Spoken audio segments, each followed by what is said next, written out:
समस्त नॉर्थ बंगाल, दार्जिलिंग, तराई डूवर्स को ये जानकारी देना चाहते हैं कि भारतीय जनता पार्टी ने यह निर्णय किया है कि नॉर्थ बंगाल में विशेष करके चाय बागान और सिंकोना बागान में काम करने वाले या बागानों से जुड़े हुए श्रमिकों को उनको पूरा न्याय मिलना चाहिए, उनको अपना मिनिमम वेज पूरा मिलना चाहिए, उनको अपने जमीन का अधिकार मिलना चाहिए, उनको हर साल 20% बोनस एक ही साथ मिलना चाहिए।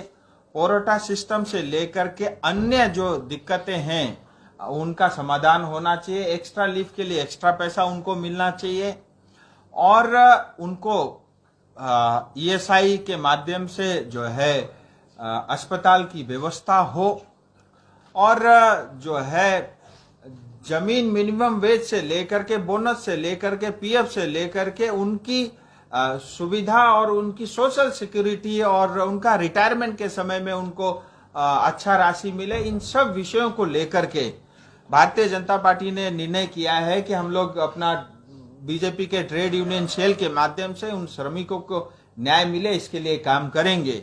और आगामी 1 अक्टूबर को सिलीगुड़ी में तमाम करीब करीब 400 बड़े टी गार्डन है और 1000 के आसपास जो है छोटे स्मॉल स्केल के गार्डन है। उन सभी गार्डनों से जो है करीब 20,000 से ज्यादा की संख्या में सिलीगुड़ी में एक जनसभा होगा और 1 तारीख को सुबह 11 बजे जो जनसभा होगी उसमें केंद्रीय मंत्री श्रीमती स्मृति ईरानी उसको संबोधित करेंगी।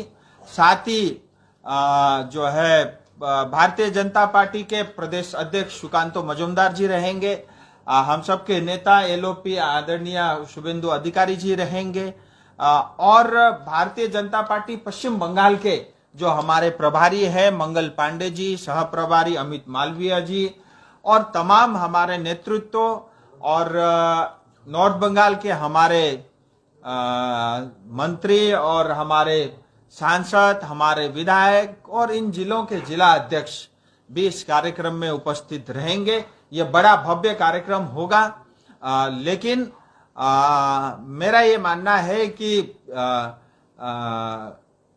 खास करके नॉर्थ बंगाल में जो है इतने लाखों की संख्या में चाय बागान से हमारे जो श्रमिक जुड़े हुए हैं और उसमें भी 80% के करीब जो है हमारी महिलाएं जो है उसमें काम करती है, चाय बागान से जुड़ी हुई है।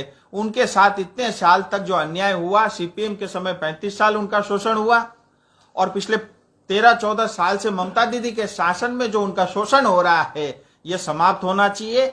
आज के विकसित भारत में बाकी श्रमिकों को जो सुख सुविधाएं मिलती है उनको भी वो अधिकार है जिससे वो इतने साल तक वंचित रहे। उनको अधिकार सुनिश्चित करने के लिए Bharatiya Janata party trade union में अपना काम शुरू करेगी और आपके माध्यम से मैं ये जानकारी देना चाहूंगा, मैं समस्त जनता से अपील करना चाहता हूं उन श्रमिकों के लिए, उन चाय बागानों में काम करने वाले महिलाओं के लिए, उनके अधिकार के लिए हम सब लोग उनके साथ खड़े रहे, यही प्रार्थना आपके माध्यम से करना चाहता हूं। राजू जी, प्रश्न एक है कि यह सिर्फ समावेशी होगा या फिर जो चाय श्रमिकों का जो मेन मुद्दा है उनका पर्जा पट्टा का उनको मालिकाना हक? देखिए, आपको ये जानकारी में रहना चाहिए, बहुत सारे लोगों को ये जानकारी में नहीं है और मीडिया भी इस बात को नहीं बताती। भारतीय जनता पार्टी वो पार्टी है जिसने, जैसे 2019 में हम लोग सांसद चुन के गए, मैं जॉन बारला जी स्वयं इस क्षेत्र से आते हैं, उस कमेटी का हिस्सा भी रहे। 2020 में भारतीय जनता पार्टी ने पार्लियामेंट में कानून पास किया लेकिन ममता दीदी ने उस कानून को आज तक लागू नहीं किया। कानून स्पष्ट है, मिनिमम 350 रुपए वेज मिलना चाहिए और उनके सोशल सिक्योरिटी से लेकर के उनके अधिकार उनको बगैर मांगे मिलना चाहिए, ये भारतीय जनता पार्टी में सुनिश्चित किया। लेकिन वो कानून को लागू करने में ममता बनर्जी कहीं न कहीं उसको देरी कर रही है, क्योंकि उससे पहले ममता दीदी चाहते हैं कि पूरे नॉर्थ बंगाल के चाय बागान से आदिवासी, राजवंशी और गोरखा यहां से मिट जाए, समाप्त हो जाए। फिर इन जमीनों को जो है जो लैंड माफिया दलाल रहते हैं उनको हैंडओवर करें और यहाँ पे हाई राइज बिल्डिंग बने, हमारी फॉरेस्ट खत्म कर दे, हमारे मेडिसिन प्लांट खत्म कर दे। ये उनकी योजना है, इसलिए देरी कर रही है। तभी मैं कह रहा हूं उसमें देरी ना हो, उनको न्याय जल्द से जल्द मिले, इसके लिए हम लोग इस ट्रेड यूनियन के माध्यम से जो है काम करेंगे। और ये जनसभा, एक बात और, जो आपने पूछा था उसमें एक प्रश्न और भी उठता है, ये जनसभा कार्यकर्ताओं या सपोर्टर का नहीं है, ये प्योरली चाय बागान में काम करने वाले श्रमिकों का सभा है। राजू जी, मुख्यमंत्री का कहना है कि पिछले 5 साल में जो है चाय श्रमिकों का काफी विकास किया और चाय सुंदरी एक बात बता दे, चाय सुंदरी प्रोजेक्ट के लिए चाय सुंदरी किसी घर में कोई श्रमिक गया है क्या?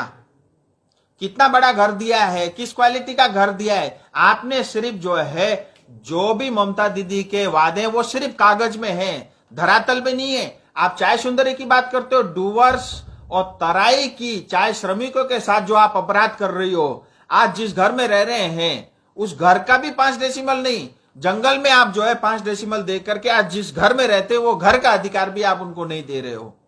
सो इस तरह का पाप आपने किया है, कई साल से लगातार किया है। आप ही के क्षेत्र में एक रिसोर्ट बन रहा है, उस काफी चर्चा में रहा, उस पर मैं वही बोल रहा हूं ना, टीएमसी के जो नेता है और टीएमसी के जो कार्यकर्ता है, इनके साथ जुड़े हुए, इनको पैसा देने वाले लैंड माफिया है, ये सब जो है सरकार और प्रशासन के साथ मिल करके ये चाय बागान को नष्ट करने का काम कर रहे हैं। हम बचाना चाहते हैं, इसीलिए कूद रहे हैं। अहिलेको जल्दो बल्दो जुन समस्या रहेको छ यो बोनसको मुद्दा, यो पूजाको टाइममा बोनसको मुद्दाले नै पहाडका चिया श्रमिक छ मक्कामा परेको छन्, के भन्नुहुन्छ? स्पष्ट हो, 20% बोनस एक साथै दिनुपर्छ। म सम्पूर्ण हामीहरूका मालिक वर्गलाई पनि अपिल गर्न चाहन्छु, सालभरि तपाईका लागि श्रमिकले काम गर्छन्, बोनस यो पूजाका बेलामा तपाईहरूले पनि श्रमिकको बारेमा चिन्तन र मनन गरेर बोनस दिनु होला। म हेर्नुहोस्, मैले आज सुबन चाय श्रमिकका लागि पनि काम गरेको छु। हिजो अस्ति 5 दिन अगाडि दिल्लीमा स्वयं हामीहरूका प्लान्टर एसोसिएसनदेखि लिएर तमाम संस्थाका मानिसहरूलाई लिएर गएर पीयूष गोयलजीलाई भेटेर उहाँहरूको समस्याको समाधान पनि गराइदिए। र म श्रमिकका लागि पनि, मालिक वर्गका लागि पनि, सबैका लागि म काम गर्छु, किनभने यो क्षेत्रमा उन्नति होस् र क्षेत्रमा बस्ने जनमानुसको उन्नति होस्, विकास होस् भनेर म समान रूपले काम गर्छु। मेरो पनि तपाईहरुसँग अपिल र अनुरोध छ, 20% बोनस दिनुहोस्, उहाँहरूको यो अधिकार पनि हो। अधिकारदेखि कुनै पनि श्रमिकले हामीले वञ्चित राख्न पाइदैन। तर लास्ट इयर जुन चाहिँ बोनसको कुराले गर्दा तपाईको विभिन्न जुन कम्पनीहरू बन्द गरेर पलायन, हेर्नुहोस्, बोनस 20% मालिक वर्गले दिन चाहन्छ। हाम्रा नेताहरू पहिले नै मालिकसँग बसेर सेटिङ गर्छन्, बुझ्नुभयो नि, अलिकति पैसामा बिक्री भइदिन्छन्। त्यसो गर्दाखेरि मालिक वर्गले जनतालाई हेपेर बोनस या त 8% अहिले 5% बादमा फेरि रको फलाना ढिम्काना भन्दै लामो तन्कार राख्ने जुन बानी छ नि, यो बेहोरा ठिक पनि होइन, यो कानुनी पनि होइन। अनि यो गर्ने उहाँहरूलाई प्रोत्साहन चाहिँ कहाँबाट पाउँछन् भन्दा, किन भन्दा हामीहरूका नेताहरू बिकिदिन्छन्। दसैँको टाइममा नै फ्याक्ट्री बन्द गरेर जुन पलायन गरिदिन्छ, यसमा के भन्नुहुन्छ? यो हेर्नुहोस्, पश्चिम बंगाल सरकारको जिम्मेदारी हो, जिटिए क्षेत्रमा जिटिएको जिम्मेदारी हो। तिमीहरू दोकान खोलेर बसेका छौ, समस्याको समाधान गर्न सक्छौ, दोकान बन्द गर। भर्खरै मात्र सर मुन्डापट्टिको पनि चिया कमान बन्द भयो र पहाडमा धेरै यस्तो कमानहरू छ जुन चाहिँ धेरै वर्षदेखिको बन्द हुँदै आइरहेको छ नि। तराईमा यस्तो देखिन्छ तर पहाडमा चाहिँ किन यस्तो देखिरहेको? तपाईहरु सोच्नु न, यी 7-8 वटा गार्डन जुन बन्नु हुँदैछन् नि, अब 1-2 घोषणा भयो, 2-4 वटा अझै आउँछन्, 6 वटा अझै आउँछन्। यी सबै गार्डन पश्चिम बंगाल सरकारका थिए। आज भारत सरकारका पनि गार्डन चल्दैछन्, 1-2 वटा भए पनि। पश्चिम बंगालले आफ्नो गार्डन बेचिदियो बन्सललाई, करोडौं रुपियाँ लियो। तो बन्सलले बैंकदेखि पैसा खायो, फरेन इन्भेस्टमेन्ट बैंकदेखि पनि पैसा खायो र तो गार्डन यतिकै लथालिङ्ग पार कता गायब भयो थाहा छैन। उसको छोरो अहिले अमेरिकामा पढ्दैछ, बुझ्नुभयो। अनि तो गार्डन अर्को व्यक्तिले ल्यायो, चलाउन कोसिस गर्दै थिए, बैंकले दियो दिएन, सपोर्ट गरो गरेन, तो अर्कै विषय हो। तर अब ती गार्डन बन्द हुँदैछन्। सो अल्टिमेटली कारण चाहिँ के थियो? पश्चिम बंगाल सरकारले तो गार्डन बेच्नु हुँदैन थियो। सरकारी गार्डन थियो, एउटा एक्जाम्पल थियो। तो गार्डन हेरेर अरूले पनि मोटिभेसन पाउँदै थिए। तर गार्डन पश्चिम बंगालले बेचिदियो, आफ्ना चम्चा र आफ्ना नजिकका मान्छेले बेचेर आज तो स्थिति भएको। र हेर्नुहोस्, चिया बगानका धेरै समस्याहरू छन् यो क्षेत्रमा। त समस्या त यतिकै सीपीएम देखि लिएर टीएमसी छँदैछन्। विशेष चिया बगान हामीहरूका लागि एउटा इकोनोमीको हामीहरूको एउटा मेन इस्यु हुनाले गर्दाखेरि त्यसका समस्या हामीहरूका लागि अझै जटिल र हामीहरूका लागि अझै ठूलो हुन्छन्। र यसका लागि नै काम गर्नका लागि भारतीय जनता पार्टीले पनि चिया बगानमा उत्रिने, चिया बगानमै बसेर बगानको समस्याको समाधान गर्ने निर्णय लिएको छ। त्यही भएर यो 1 तारिक अनि यो कार्यक्रम समावेश चाहिँ के को लागि? मैले भने नि, हामीहरूको श्रमिक जनताले न्याय पाओस्, मिनिमम वेज 350 रुपियाँ पाओस्, दिनको हाजिरा, जमिनको पट्टा पाओस्, ईएसआई अस्पतालदेखि लिएर अरू तमाम सरकार, केन्द्र सरकार, राज्य सरकारको जति पनि जनसाधारणले पाउने सुविधाहरू छन् त्यो सुनिश्चित गर्नका लागि भारतीय जनता पार्टीको यो कार्यक्रम र यो कार्यक्रमको साथ हाम्रो ट्रेड युनियनका थ्रू काम गर्नेवाला छ। केंद्र सरकार कोई विशेष पैकेज लेकर के आएगी चाय श्रमिकों की समस्या का? देखिए, केंद्र सरकार की तमाम योजनाएं आज तक भी आई है, भविष्य में भी आएंगी। जो भी केंद्र सरकार की योजना, इतनी लंबी लिस्ट है।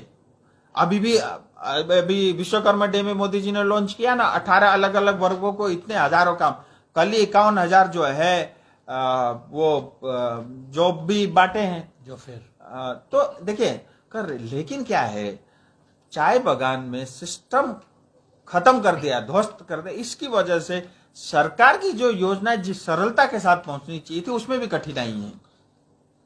और दूसरी बात देखिए, मैं तो एक बात जानता हूं, जो कानून पास हुआ है चाय बगान के हित में है। 1953 मतलब 1950 का ब्रिटिश का बनाया हुआ कानून आज क्या वो प्रैक्टिकल है? और दूसरी बात देखो, ब्रिटिश ने बड़ी चालाकी से क्या किया, लोकल आदमी को चाय बगान से आउट कर दिया, यानी हमारा एक भी मालिक नहीं था।